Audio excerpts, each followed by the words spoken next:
Assalamualaikum warahmatullahi wabarakatuh. Kembali saya Mbah Warsa dari komunitas Warung Saham. Ingin sharing mengenai perbedaan antara tabungan saham dengan tabungan di bank. Tentu kita sudah tahu semua kalau tabungan di bank itu metodenya atau mekanismenya adalah kita buka rekening, kemudian kita setiap ada rezeki nyimpen uang, kalau ada kebutuhan tarik uang, kalau ada keperluan untuk bertransaksi tinggal masuk ke aplikasi namanya M-Banking. Bisa transfer, bisa e-commerce dan lain-lain ya, pembayaran ini itu. Itu adalah rekening di bank, namanya rekening tabungan. Saat ini kurang lebih ada 100 bank di Indonesia. Sekarang apa yang disebut dengan rekening saham? Rekening saham beberapa bank menyebutnya adalah RDN, rekening dana nasabah.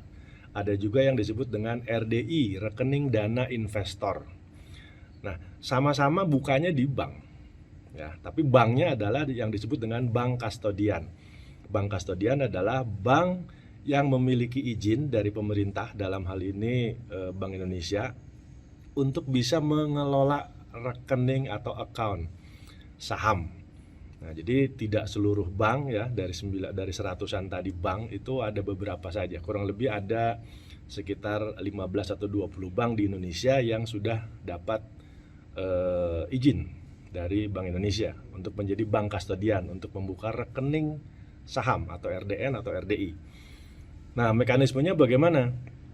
Persis pembukaan rekeningnya seperti rekening tabungan. Syaratnya adalah ada dua.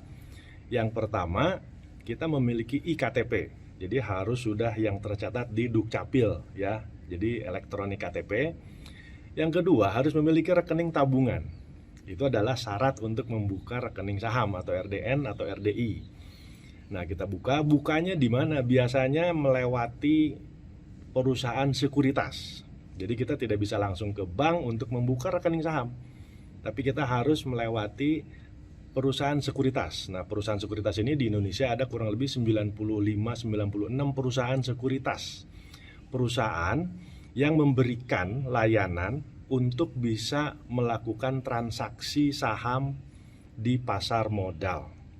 Jadi melalui perusahaan sekuritas namanya. Nah, komunitas kita Warung Saham ini bekerja sama dengan MNC Sekuritas. Nah, jadi MNC Sekuritas punya yang namanya platform, punya yang namanya aplikasi yang disebut dengan Motion Trade. Kita buka rekening RDN lewat perusahaan sekuritas. Nah, setelah itu karena tabungan di bank itu kita lebih bersifat pasif ya, kita hanya menyimpan uang, yang mengelola adalah perbankan. Kita hanya dapat bulanan dalam bentuk bunga, dan setiap bulan juga kita dikenakan cas dalam bentuk biaya bulanan tabungan. Kalau di rekening saham itu uangnya kita yang kelola sendiri ya, kita beli saham, jual saham, di situ memang ada biayanya, tapi tidak ada biaya bulanan seperti di bank. Nah, kemudian juga tidak ada yang namanya bunga, karena kita dagang. Kalau di sini kan kita punya rekening saham untuk apa? Untuk membeli dan menjual saham atau dagang. Atau bisa juga untuk jangka panjang, nabung saham. Ya, nabung saham adalah kita membeli saham rutin setiap bulan, setiap ada rezeki. Apa dapatnya? Bisa dividen, bisa capital gain. Kita juga karena sebagai investor, sebagai pemilik perusahaan, kita akan diundang dalam bentuk RUPS. Itu adalah perbedaan dan persamaan antara rekening di bank dengan rekening saham. Mudah-mudahan ada manfaatnya. Terima kasih. Salam sukses, salam cuan, salam Warung Saham.